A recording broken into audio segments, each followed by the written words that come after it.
As aspirant matriculants wait in anticipation for their results, top achievers from independent schools have started celebrating. The day got off to an early start with Education Minister addressing some of the top achievers. It's not so much to make it a formal meeting, but to express our gratitude, our appreciation, and congratulate you and your families and your schools for really making us this proud. Because we're a very big system. Make no mistake, we're a very big system. We have more than 12 million learners in more than 26,000 schools. And what is gratifying is that South African parents, right, rich and poor, continue to have confidence in the public schooling system because of your performances. For these top achievers, all the hard work of the schooling year was worth it. I've applied to a number of foreign universities in the UK and the US, as well as South African ones. I haven't heard back from some of the foreign ones, so I haven't made my decision just as yet as to where I'll be studying. But I know that I will be studying economics and politics. I'm going to Cape Town, either UCT or Stellenbosch, and I'm studying medicine with the ambition to do neurosurgery. Throughout the whole of Matric, grade 11, there's a lot of pressure on students to do well, for their careers. The most stress was probably finals, for sure. I think it's very important to stay positive and to surround yourself with positive people like your family and your friends. And just remember, at the end of the day, there is an outcome and you just need to try your best to get through that time period. I know that I needed to work hard, and I did work very hard, but I am also human.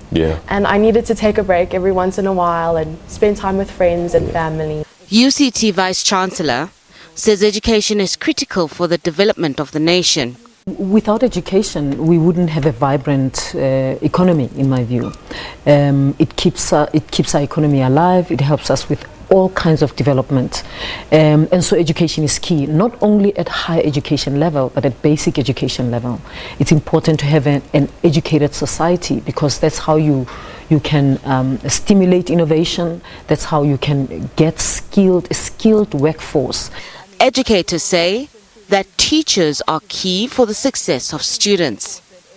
You know, the success in education, no matter where you are, rests entirely with the teaching profession and obviously the learners who are prepared to work.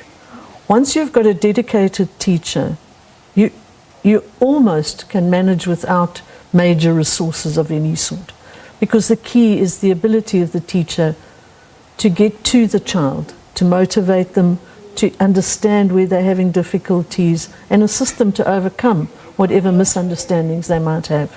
The national pass rate and key performing provinces will be announced at 6 p.m. on Tuesday night. Let's get more on the announcement of the National Senior Certificate results. We cross to our reporter, Mahlako Komane, in Midrand. It's over to you, Mahlako.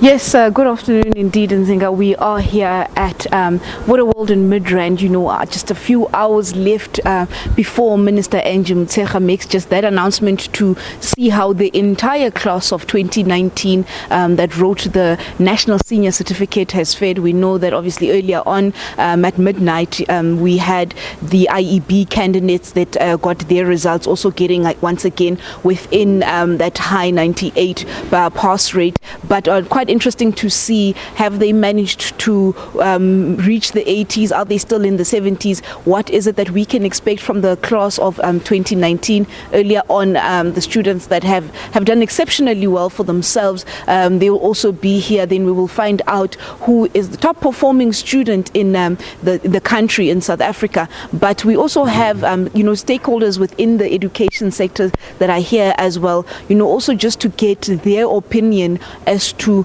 how do they feel about the issues that took center stage in 2019 in terms of what happened in the education sectors. There were many issues. So we have Mr. Basil Manuel from NAPTOSA, as well as Mr. Mkwena Malega from SATU. We're just going to speak to them a little bit just to find out, what are their expectations. I mean, these are teachers' unions, so their members are obviously quite critical to the system. system, education really cannot exist without our educators. Mr. Manuels, thank you so much for talking to us. Can you just please tell me, what are your expectations, if any? Do you feel it's perhaps gone up? Are we hopeful? Are we despondent? Speak to us about that, please.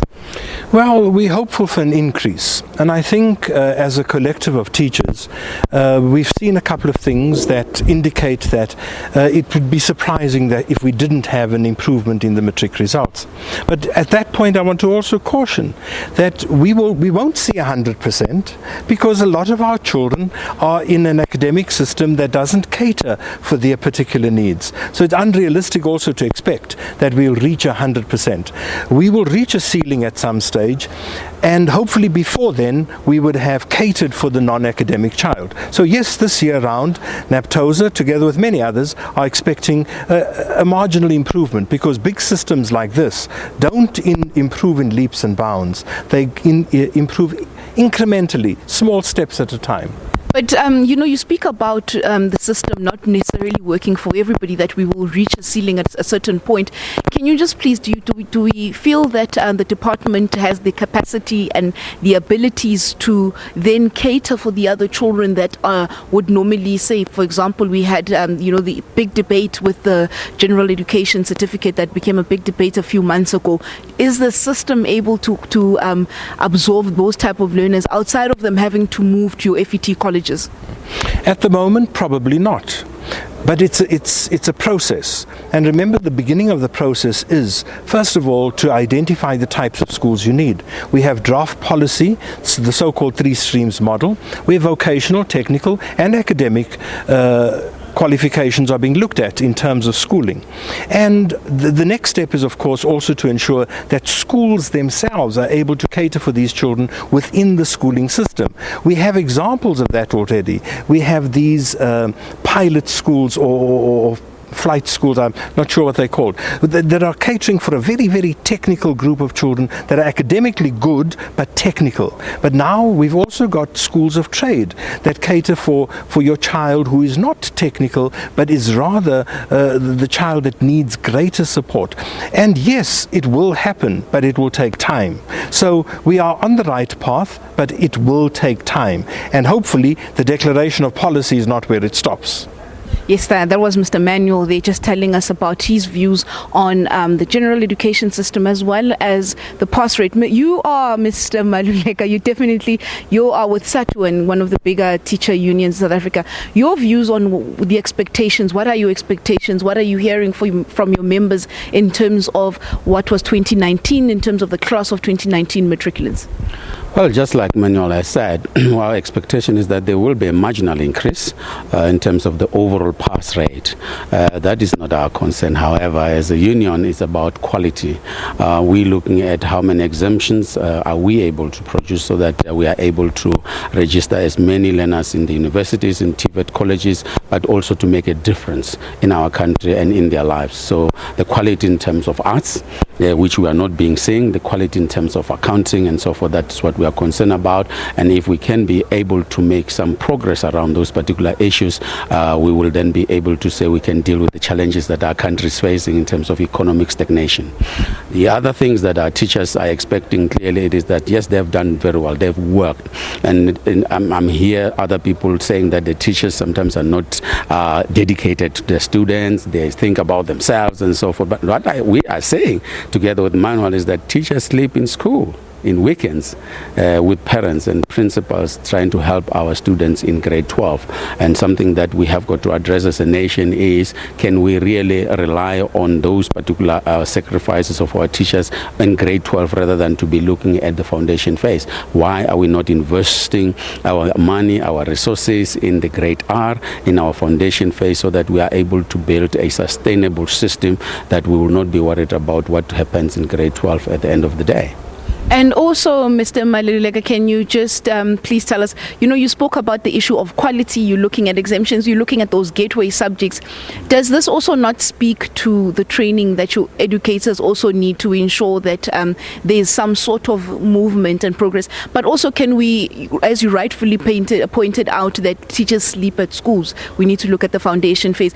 Does it not only go, can we not take it further as well and say it's not just about teachers, but also the entire system, parents, your learner, and so forth? Yeah, we in South Africa are dealing with a systematic problem of education. There is an apartheid legacy that we have got to address, one in terms of the training of our teachers. And therefore we need to also pay attention to how the Department of Higher Education and Training is training our teachers. Does the Department of Basic Education have got a say on how the teachers must be trained and how they have got to be able to work when they come to the school?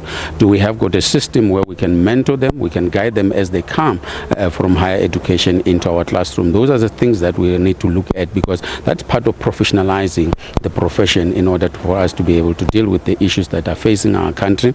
And clearly it is that these are some of the challenges that we are faced with in terms of the resources that we need, general in terms of infrastructure, in terms of scholar transport and all these particular things. They have an influence in the education system.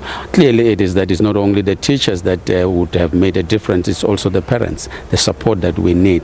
We always want to congratulate those communities that their parents always are there when the teachers need them. One of my favorite communities is Diepsloot, where it's a socio-economic area that is so distressed. However, the parents take their children at 5 o'clock up to 8 o'clock in the evening for them to support them in their school. So this is what we need as a country, because we're dealing with a systemic problem and not just a problem of the learners only, but the system itself is overloaded in terms of changing the curriculum from time to time, and the teachers are not being well trained, the teachers are not well supported to enable them to be able to really implement the curriculum in a manner that, pedagogically speaking, they can say, yes, I am confident in terms of what I'm teaching. The issues of reading. Yeah, we hear the president is going to be the patron of a reading revolution. Honestly speaking, we support that. However, in an environment where the teachers are not safe, the children are not safe, why are we not seeing the country taking a campaign against school violence and in making sure that the school's children do not access drugs? And also, speaking about campaigns, you are such, you've got the numbers. When you cough, we all catch the cold. What would you say that, you're speaking about teacher training, that you feel perhaps basic education needs to link better with higher education to ensure that when teachers leave the system, they are more adequately prepared for the times that we live in, whether you call it the fourth industrial revolution or a moving world. Yeah. What are you doing? Because we know you hold some sort of sway there. Seriously? Yes. Look, at the level of the Education Labour Relations Council, we as the unions have always been saying we need to change certain things. Whilst we can talk about the training, we also have to talk about the requirements for appointments. That we need to look at. The issues of the principals. Are we still going to have a principal who has got 7 years experience and say you can appoint that as a principal? What are the other needs that we need to address to have quality principals in our school, quality head of department in our schools? And therefore, yes, what we are doing is to submit those particular items at the level of the Education Labour Relations Council so that we can negotiate about how we amend some of the existing policies in order to address quality.